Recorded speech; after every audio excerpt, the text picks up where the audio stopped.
Welcome to the Talk Shop Podcast. I'm Matt Cernell, coming to you, recording live from the University of Pittsburgh at Johnstown's campus on a glorious sunny day. David, ground rules changed today. My boss is in the house, so none of your shenanigans, none of your malarkey. No shenanigans, no tomfoolery even. There you go. Leave the tomfoolery. How you doing, David? At the door. I'm doing well. Thank you, Matt. Big day today. We get to talk and release a whole bunch of fun information about the upcoming Business and Enterprise Reunion. And there's no one better to do it and help us out with this than Dr. Tim Whisler, head of Business and Enterprise. Thanks for having me. I'm happy to be here. Thanks, Tim. You're relatively new to, remember, this is with alumni, so you're relatively, alumni may not know you to a greater extent, and certainly the last division chair. You became division chair about 18 months ago, give or take? Yeah, 18 months ago, and I've been at UPJ since 2018. Prior to that, I was at St. Francis University for 29 years. What's your area of focus? British economic history, but specifically the history of cars. Economic history of cars. I don't know what's funny about that. No, it's Why does he get to have tomfoolery? Yeah. It said he's my boss. No, it's actually kind of neat because it's a passion. It is a passion, yes. Especially because you think of economics is not something that people tend to think as something. It's not something that you think of cars and business. Like cars are a machine. Well, I like to tell people I can bore them two different ways, either through economics or through history, and put the two together. Man, I can put anybody to sleep. What made you focus on that for an area of interest? Long story, because I am kind of old. I had an undergraduate lecture in British history about, this would have been in the early 80s, the deindustrialization of Britain.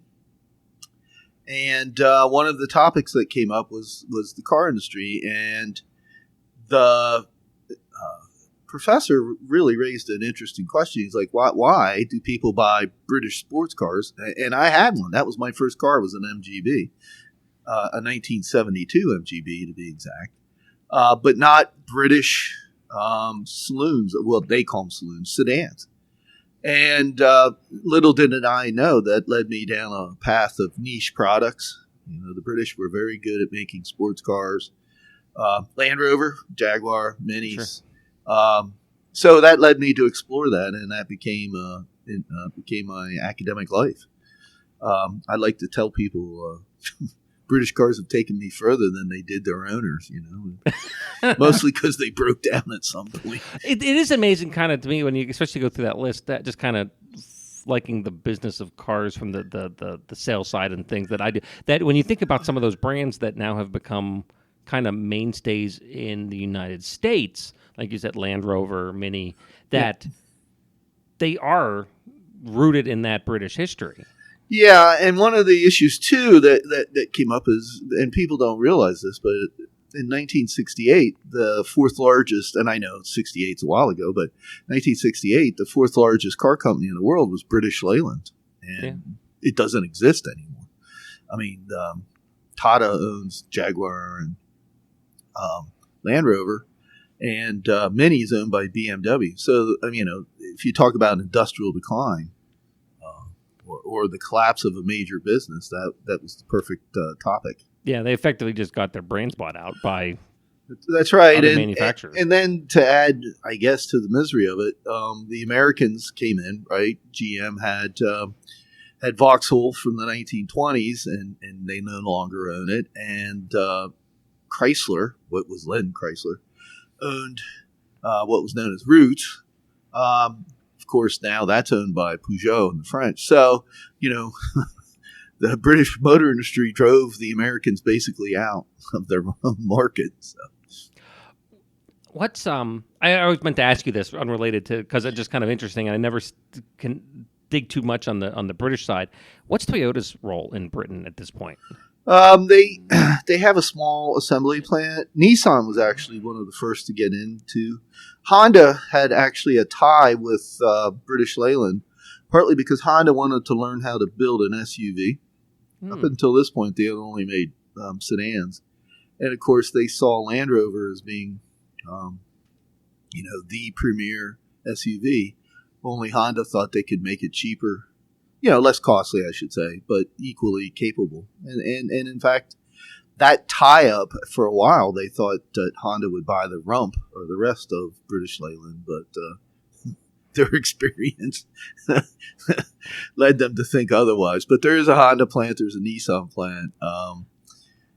Peugeot or Stellantis would have inherited a couple plants. BMW as an assembly. And, of course, Brexit changed a lot of that, too. I can't imagine that didn't completely kind of just change that whole market and how that worked. Yeah, it did. And one time Britain exported a considerable number of cars. Third most in the world, probably in early 70s. And now with Brexit, the question of tariffs, which, is a contemporary issue in the U.S., they don't export nearly as much.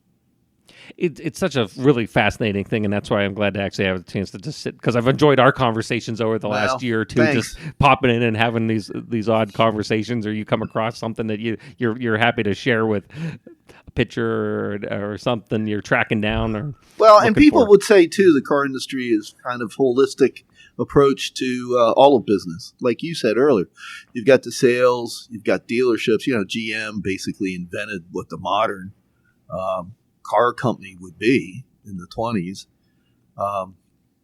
Then if you want to go backward from franchises and dealerships and distribution and parts, then you have your marketing part, the actual production, which I really enjoy studying, design, and the whole issue of the economies of scale and how they turn a profit, the various parts of that. I think that's always interesting, and one of the things I've been kind of watching, especially because the sales side is something that kind of on the business I like watching, is just how that model is trying to be.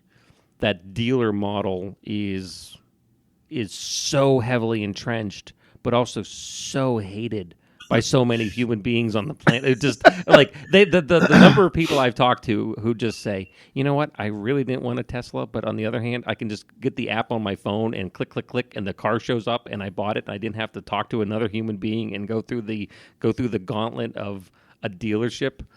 Well, sure, is amazing. Yeah, no, and at the same time, though, people who do buy a new vehicle can look at it as a challenge, like negotiation. Yeah, like I like it personally. Yeah, I mean, different people have different tricks for trying to get the price, and of course, most dealers don't make a whole lot of money on a new car. They make most of their profit off of a used car and service. Yeah, and absolutely, the service was one of the key reasons that GM invented the franchise model, because that way, if you had a Chevrolet that was breaking down in the 1920s, you knew you could get it fixed. Ford, on the other hand, basically just wanted to sell cars, so anybody could essentially buy or sell a Ford. I mean, they showed up at hardware stores and grocery stores, and if you didn't sell your quota, then Henry Ford would just cut you off. Yeah. So. Now, then again, some people would argue that Model T was simple enough that you could fix it yourself. But still, it was a complicated piece of machinery for its day, right? Just like a Tesla is now. Yeah, it's when you can get in the door. Like the door handle doesn't come off when you open up. Or the truck. The truck gets stuck in the dirt and the mud. But I saw my first Cybertruck in the wild the other day at the airport, at the Cambridge, up at Johnstown's airport, and we were looking around, and we had a meeting, and we were looking and gawking at it and kind of seeing it, and then it dawned on me, I'm like, oh, I forgot everything's on camera. So we're like looking at it, and I'm like, oh, some poor guy on the airport who's going to come out of the airport and look at his security camera on the Tesla and see us looking at this truck. Yeah, I don't know if it's the same one, obviously, because I think they're only in one color. They kind of went back to the Model T issue of stainless color steel. But black. Yeah, stainless steel. But I've seen it on 219, and I've seen one in Evansburg, and they're massive. They're huge. I mean, you don't notice how big they are until you get next to them. I had a British car question for the professor here. So explain the concept of the boot and the bonnet, which I would think be more of a clothier term other than an automotive term. And it was, and that's where they got it from. You're absolutely right. That's it? Yeah, that's it. Although the boot can be a little confusing, too, because for those that had a convertible, if you remember back, and you could have a covering over the top, and they also call that the boot cover, but it's attached to the back. Yeah, and if you look at an old British car and there's the release for the bonnet, it says B on the actual pull handle. And everybody I knew used to ask me, what the hell's the B for instead of the hood, Bill? Bonnet would be the front and boot would be the right. back. Exactly right. Yeah, and a spanner is a wrench. If you had a wire wheel, which was held in with that center nut. Oh yeah, because that's what the old style with. Yeah, sure.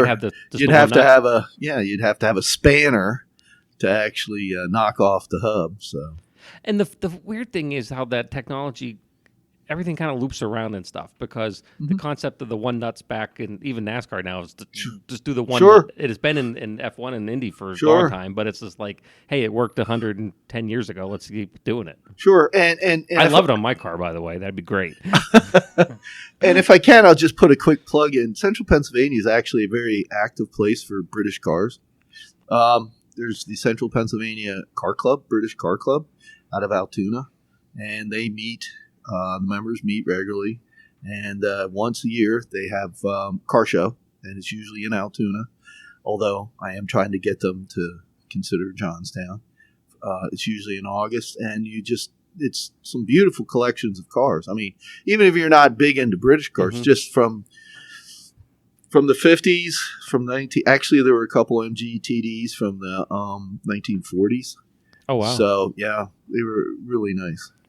It's my first experience with, and this is kind of nice that we.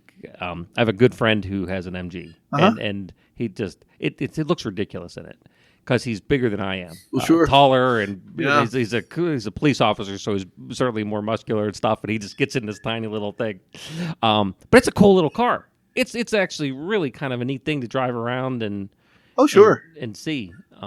Well, and I did my PhD at London School of Economics, so I lived in England for a while, and I used to find it funny. Occasionally you'd see an American car that got stuck in the roads because the roads are much narrower because they date to the medieval period. So, and for whatever reason, Jeeps, like Jeep Cherokees, this one, I remember it was wedged in at a gate, and nobody knew how to get it out. One guy wanted to cut the car in half. It's like, okay. And then another guy yelled, Jeeps may be famous, but Land Rovers are legendary, so. Yeah. That's always something interesting when you start talking and getting into this stuff. Really absolutely. Sure. It's quite fun. I mean, to me, and of course, one of the other things about cars and what made them kind of interesting to study is they're considered to be a consumer durable, much like a refrigerator, but they've been styled. At least, that was another one of General Motors' great innovations was Model T might be very utilitarian, very useful, but in the end, it was just box shaped. Yeah. And so what they did with Chevrolet first was to actually try to make it streamlined. And of course, you had your fashion, or sometimes as people would call it, planned obsolescence. After 4 years, the new model run comes out, new grille, new colors. And of course, it's to entice you to buy a new It looks vehicle. old. Yours looks right. old. It's not. It works fine, but it looks old. Yeah, absolutely. That's true. Yeah. That's kind of how Dave and I feel some days. We look old, but we still work. On most days. Well, I don't know if I make it all the time. outside of our love of conversations and the things that you and I enjoy sitting and talking about, what else is going on that alumni may not know about the business division? Anything kind of standing out as fun and interesting? Fun and interesting. Well, we are trying to upgrade. Speaking of styling, some of the way that the first floor build looks. We've put up some. Photographs from the past. We're trying to do some more signage. The Idea Lab has been upgraded. We still have the Shark Tank and the Shark competitions in there, but we're also now looking for more, and I did say signage earlier, but in this case, maybe more video type signage as opposed to static. The social media room, I don't know if people have seen it or not. I mean, you give the tours. I don't know how it is on the tours. Yeah. So depending on how long, because that's been here about maybe 8 years, maybe Right. give or take. So I'm sure there's plenty of alumni who haven't got a chance to. There were folks, for example, who were on the AK side tour at Homecoming who just thought they were just blown away. Like, why did we have this when we were here? And it's like, Sure. well, it didn't exist 10 years ago, 15 years ago, whatever. Yeah, it I will kind of go looks further like than back out of respect for our alum. yeah, it kind of looks like a NASA space lab if you look, It does. with all the screens that are in there. We also have Skip Glenn in marketing is doing some things with drones, which are unmanned aerial objects, or I think is their official terms, which are kind of fun to watch. You walk out the door and the class is out there using a drone, and I especially liked last spring. I was going to get in my vehicle, and somebody had put the drone in a tree. And the guy was climbing the tree to get the drone out. So, and I heard there was one drone that hit Blackington and exploded into about 10,000 pieces. But so we.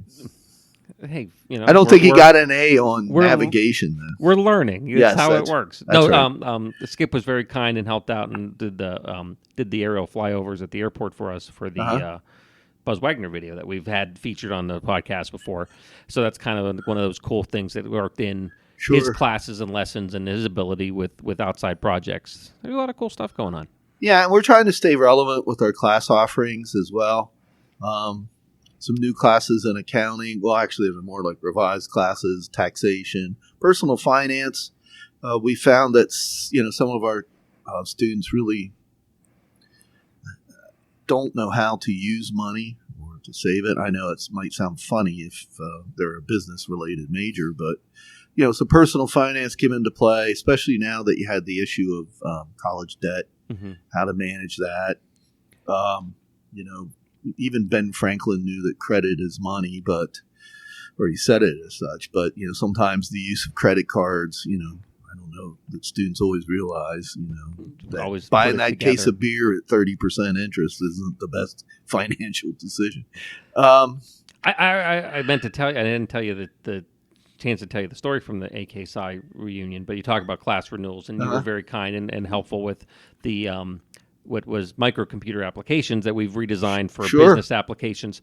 Had a talk to a alum. They were parents. They were alum coming back from homecoming with their child coming through, and we were talking about some of the things going on with business and talked about these redesigns. And one of the things that it dawned on them when I talked about the experience to understand how applications and stuff work, because they had just dealt with it because they had a child that only had ever used a Chromebook.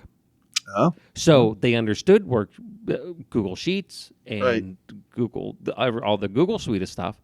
But when they actually got to the point of having to make an Excel document, save a file to a desktop, the stuff that, let alone database work, the stuff that you would tend to think that the schools they're doing Google Online stuff now. They're not doing Microsoft. So from a business perspective, accounting firms aren't going to go to Google Sheets. They're going to want. These are hardcore accountants. They want Excel. Yeah. Well, and but that's a good example of I think a good example of amongst all these updates that have been done is kind of keeping things relevant to both where our students are going to be going, but also how they are coming in. That's true, and we're also updating some of the IS equipment that we have. In fact. If anybody wants to donate $15,000, we have some servers we need, but just throwing that out there.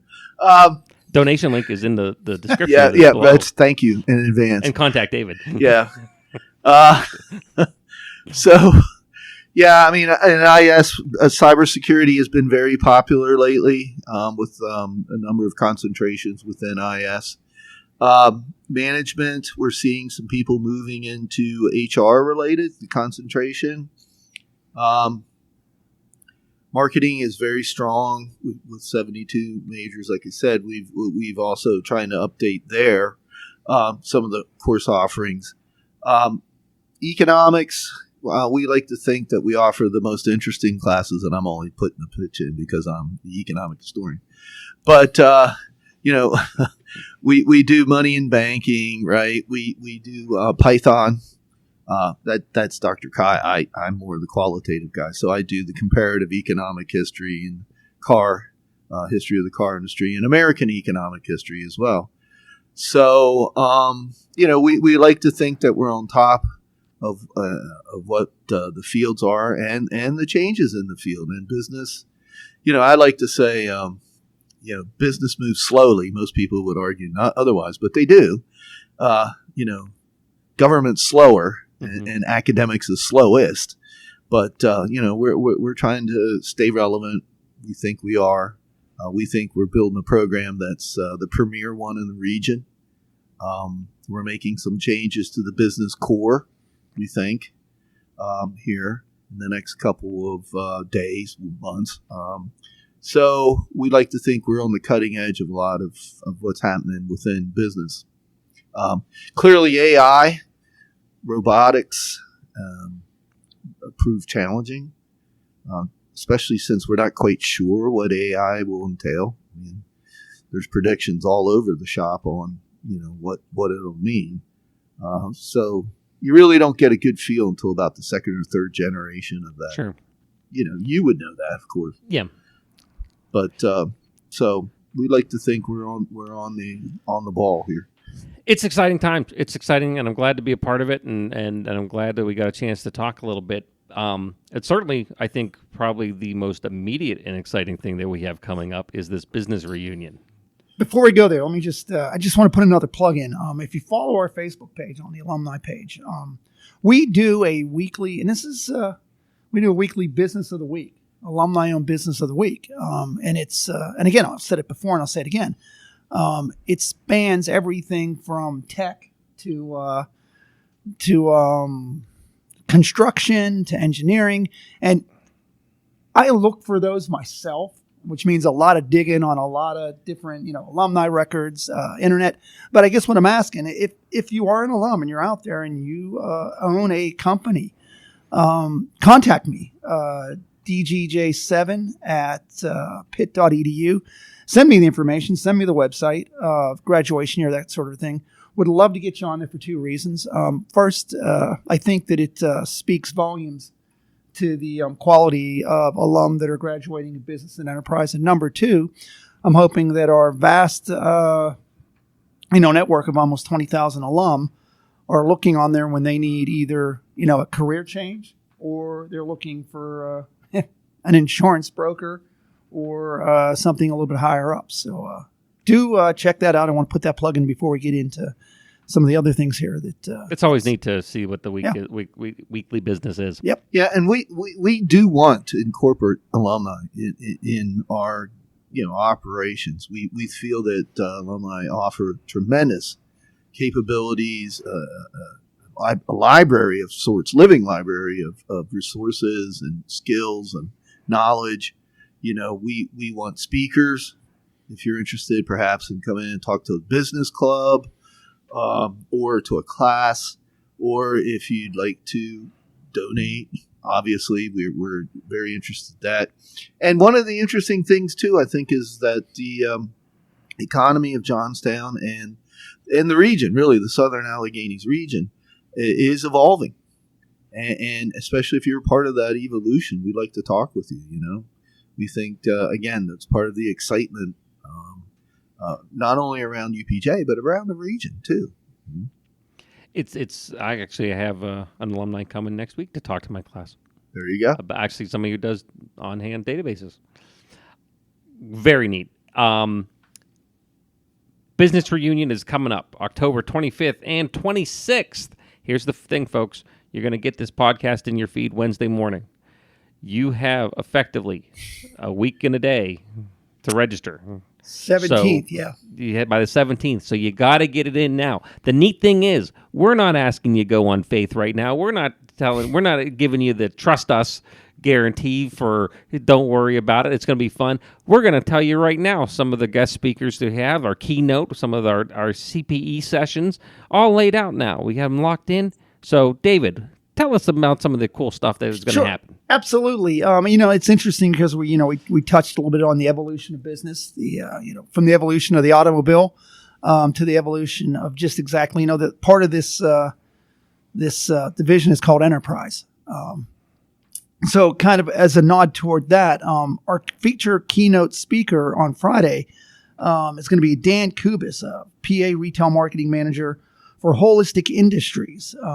His keynote is going to be the business of cannabis, which interestingly enough, I'm sure 10 years ago, we could have had the same conversation, which would have went in a totally different direction if it was titled the business of cannabis. But this is, it's again, we can sit and talk about things that become fascinating. That kind of industry is changing the way people do business, from the banking industry all the ways down to, health and wellness. Medicinal, absolutely. So snack foods. No, just kidding. It's afterwards snack. Oh, yeah, that's right. Afterward, absolutely. Yeah, but nonetheless, we're trying to keep it relevant, interesting. So hopefully, we'll have Dan in here to talk a little bit about the business. One of the things that was raised in our preliminary discussions on this one is simply the idea of how do you do tax information for a business that's technically a Schedule I narcotic and according to the federal government, but you still have to pay taxes for. That's legal in your state. Well, and also banking and finance. And banking, sure, that's another right, yeah. because, that you don't want to be seen, I guess, by the federal government until they completely reschedule it as transferring funds across state lines. Yeah. For illegal activity. I'm looking forward to it. I'm real excited. Yeah. And actually, the funny thing is, I've talked to a bunch of folks about this, and we may see some folks show up on campus from other departments and divisions who just have a interconnection to this, and may say, this might be interesting to hear. And you're welcome. Not thank you, you're welcome. You're welcome to come that day. That's Friday. Yeah, I thought you were just going full on arrogant with me, just like, you're welcome. But exactly, Matt. It's an interesting, fascinating, change in business. That's Friday. Also, our CPE sessions, artificial intelligence, digital self-defense, business ethics, and I think we're working on one more along with an after-hours mixer. So do want to reiterate again, we need to know you're coming by Thursday, because there is a lunch involved, and then a brunch planning on Saturday. Yeah. We're going to make it real easy. I'm going to make it so easy for you. I'm not even going to read off the website. It's on our Facebook page today. It's on our LinkedIn page today. I'm sure Matt's going to drop it in the comments below.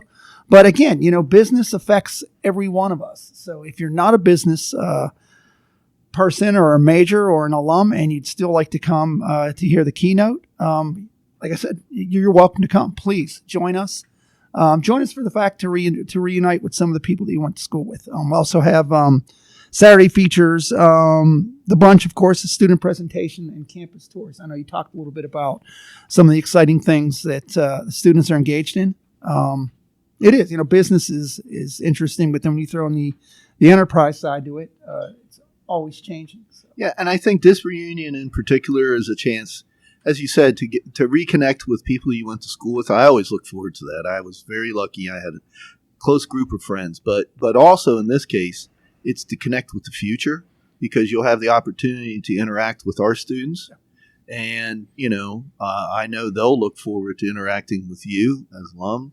You can talk about the old days, but also talk about the future. And I think this is a great opportunity to do so. And if you're an Alpha Kappa Psi member, we've become more and more involved with that organization, the honors fraternity in the business division. And again, just to reiterate, a little bit what you talked about, Tim, we're looking to find ways to connect the alum with current students. Alpha Kappa Psi, we've worked with them on a few ideas already to get speakers in, or to actually connect. I think I told the story before. Business majors that or business professors out there that have a project and they're looking for alum. We have access to all that information. There's I don't know. It's a university-wide program. There's comes out of Oakland, brings in students who are looking to get hooked up with these kind of questions. And one of our alumni board members, as well as somebody who's been guest on this podcast, Kim Dorchak, got an email and actually reached out to you and me the other day. One of our accounting majors was looking to come across and the service and said, hey, I'd be curious to talk to somebody who just kind of out of the blue. And she got the email, would you be willing to talk and kind of just provide some insight? It's great. to have that connection. So if you're an alum, just to be able, it never feels like it from, I've done it a couple different times. It never feels like it from the alum side. It's like, I hope I did good. You kind of get, the flip side is those students, the young people that you're helping talk to, that means the world to them. And you think you're just talking about your day, you're talking about their future. Right. So it's your day, but it means so much more to them. And it just sometimes doesn't feel like it, but it is so important. I want to also just throw out real quick, and to cut you off there somewhat, that on the opposite side, alum, when you're looking to fill your employment roles and ranks, Absolutely. These guys here are cranking out qualified people into the business fields. Kim is a very good example with Kotzen CPA. Half our staff came through these halls, and it's kind of neat because I always say, on both ends, as an alum, you went to school here, you know the quality of the program, you know what you're getting. And as the opposite side, as a student going out, the one thing that you'll get correct in the job interview is when someone said, "Did you graduate from UPJ?" I did too. You got one question, you can't screw up and say, "Yeah, I did also." And that's that common bond that we would hope. Again, working both ways, the quality of the student and the quality of the alum. It feels good when you see alum connecting with students connecting with alum, and just continuing that tradition. And if I can add to it, if you can offer an internship, we would really appreciate that. Right now, we do supply and demand is about equal, although we're always looking for new places to place in places to put an intern. But in this case, again, you can help shape the future by helping to shape that student through an internship. And again, real easy. If you don't want to go through the business and enterprise, you can go through the institutional advancement, DGJ, the number 7. Real easy to remember. Pitt.edu. And again, if there are alum out there that have ideas for projects or ideas for collaborations, we're not closed to those ideas. When someone calls and says, "Hey, I've got this idea. How can we connect?"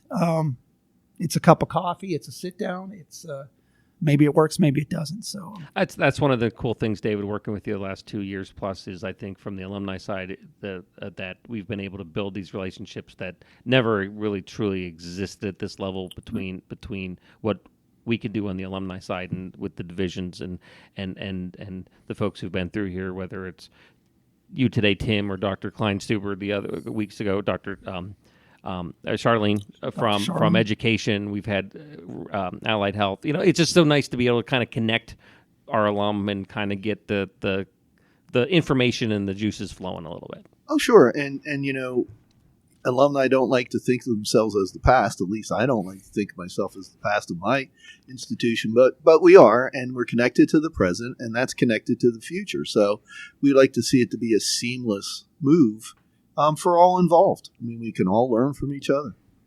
I think that's going to be a fantastic thing. And it starts at the business reunion, October 25th and 26th. So I hope everyone has a great week. Get out there and register, and we will talk to you next week and see you on the 25th or 26th. Thanks, or both. Thanks for having me. Thanks, Hope Tim. to see everybody there. Come on out. The Tuck Shop podcast is recorded live on the University of Pittsburgh at Johnstown campus. Update your contact information with us by visiting johnstown.pitt.edu/alumni.